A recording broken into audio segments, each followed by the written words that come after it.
Gipanguluan ni Presidente Rodrigo Duterte ang commemorative rites sa ika-123rd Rizal Day din sa Davao City, inubanan ni Mayor Inday Sara Duterte. Ano ang report ni Sheila Vergara Rubio.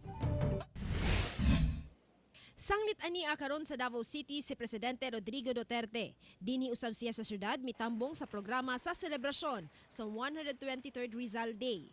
Kuyog niya si Mayor Inday Sara Duterte nga naghalad og bulak sa monumento sa Rizal Park.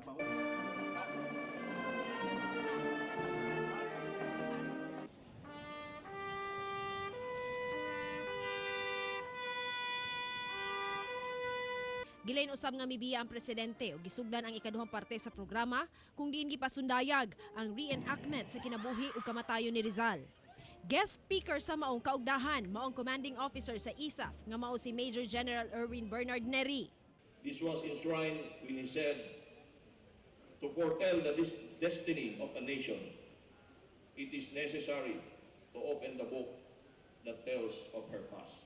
Mensahe sa mayor sa kasaulugan sa Rizal Day, maong pagdumdum sa tanang nahimo sa atong pambansang bayani.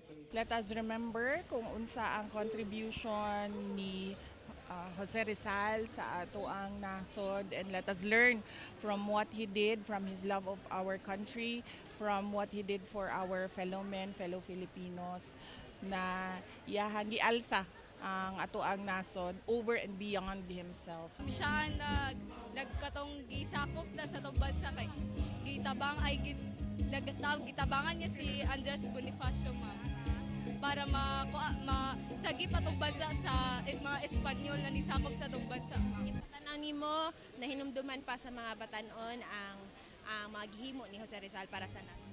Sa karon, ma'am, kay wala na. Kay lahi ng gudang generation good karon. Kauban si Bebot Kahes sa kamera, ako si Sheila Vergara Rubio para sa One Mindanao.